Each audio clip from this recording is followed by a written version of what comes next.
বলতে না বলতে বসন্ত এসে গেছে, বসন্ত এসে গেছে।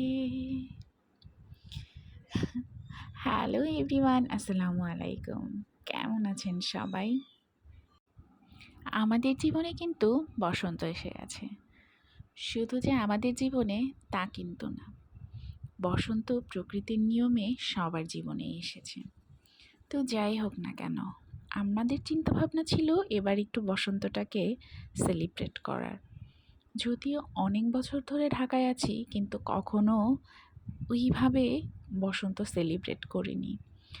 আর যেহেতু এখন আমার মেয়ে বড় হয়ে গিয়েছে, সে অনেক কিছু বুঝতে শিখেছে, তো এই ধরনের ভিডিও বা টিকটক বা ড্রেস পরে ঘোরাঘুরিটা সে বুঝতে পারে।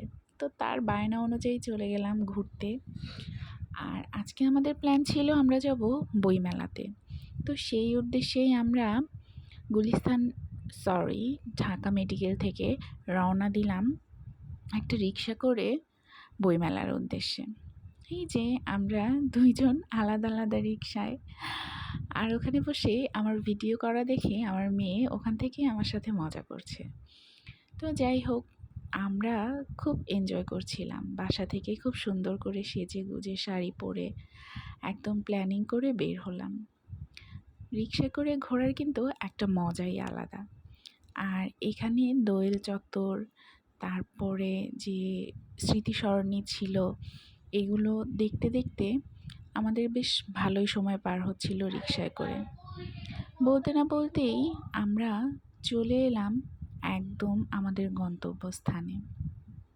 আর তার ফাঁকে কিন্তু আমরা অনেক দুষ্টুমি করছিলাম আর অনেক মজা করছিলাম। আমরা একদম সকাল 10টা সাড়ে 10টা নাগাদ বাসা থেকে বের হয়েছি। আর এই তো আমাদের গন্তব্যস্থল 21-এর বইমেলা। অনেক বছর ধরে আমার বইমেলায় যাওয়ার খুব ইচ্ছে ছিল, আর সেটা একমাত্র আমার মেয়ের জন্য এবার পূরণ হলো।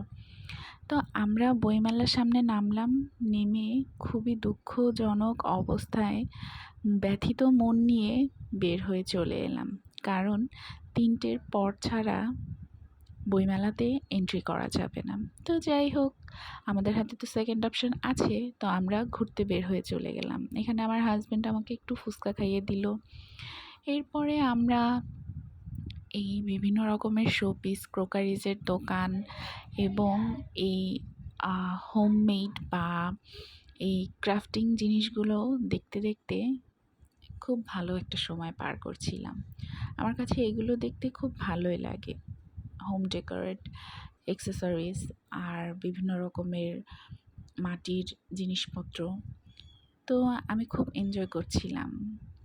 আর সব কিছুর দামই বেশ ভালোই রিজনেবল ছিল, কোনোটা খুব এক্সেস প্রাইজের ছিল, দামাদামি করে নিতে হচ্ছিল।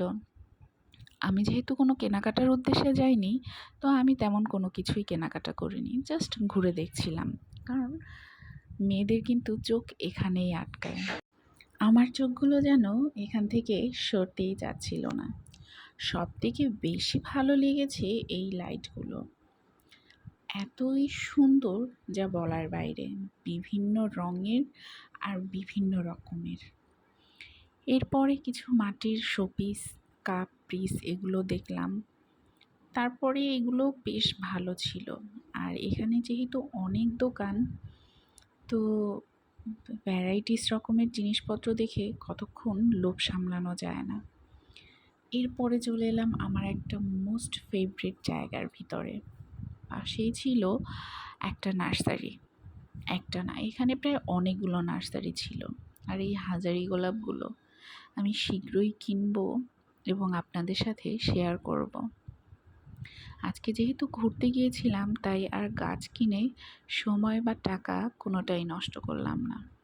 আর এই ফুলের বাগানগুলো দেখে, মানে এই গাছগুলো, আমার মনে হচ্ছিল আমি এক একটা তুলে নিয়ে আমার বাসায় চলে আসি। যাই হোক, কি আর করার, অনেক কষ্টে লোভ সামলালাম। বাইরে গেলে মানুষ আইসক্রিম, ফুচকা, চটপটি এইগুলো দেখে লোভ সামলায় না, আর আমার এইগুলো দেখে লোভ সামলাচ্ছিল না। আর এখানে এগুলো আমার খুব ভালো লাগলো। এরপরে এখানে কিছুক্ষণ ভিডিও করলাম, তারপরে চলে এলাম শিল্পকলা একাডেমিতে। এখানে জাতীয় পিঠা উৎসব চলছিল।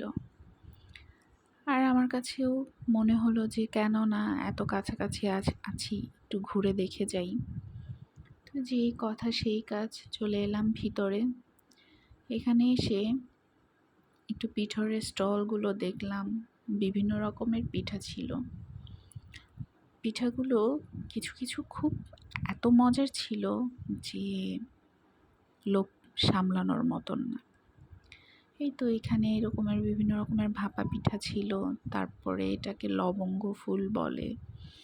তারপরে এটা ছিল ডিমের পিঠা, নকশি পিঠা, পুলি পিঠা। পুলি পিঠাগুলোও খুব সুন্দর। এটাও ছিল ঝালপুলি, পাটিসাপটা। এটা ক্ষীর পাটিসাপটা ছিল। আর এগুলো সবই প্রায় 50 থেকে 60 টাকার ভিতরে। এটা ছিল মালপোয়া। আমি একটা মালপোয়া খেয়েছিলাম, এটাও পরে শেয়ার করব। আর এই পুলিটাও বেশ সুন্দর ছিল দেখতে। তো এখানে কিছুক্ষণ পিঠা টিঠা দেখার পরে আরও দু একটা স্টলে গেলাম। গিয়ে দেখলাম কোথাও কোনো ভিন্নতা আছে কিনা। তো সব কিছুই প্রায় সিমিলার ছিল। আর এখানে যে ডেকোরেশনগুলো করা হয়েছিল ওগুলো অনেকটা ডিফারেন্ট ছিল, যেটা একদম গ্রামীণ একটা ভাইব দিচ্ছিল। আর আমরাও বেশ কিছুক্ষণ ঘুরে দেখলাম চারপাশ, কিছু ফটো সেশন করলাম, রিলস বানালাম। আর এই তো আমি পাকোড়া আর পিঠা খাচ্ছি। যদি আমার এক হাতে ক্যামেরা ছিল তাই আমি ওভাবে করে ভিডিও করতে পারিনি। বেশ ভালোই লাগছিল আমার কাছে এগুলো খেতে। এরপর একটা সাইডে দেখলাম আলাদা করে তৈরি করা হয়েছে বাচ্চাদের বা বিভিন্ন বয়সী মানুষরাই একটু ঘুরতে আসলে এ ধরনের ফান এনজয় করে থাকে।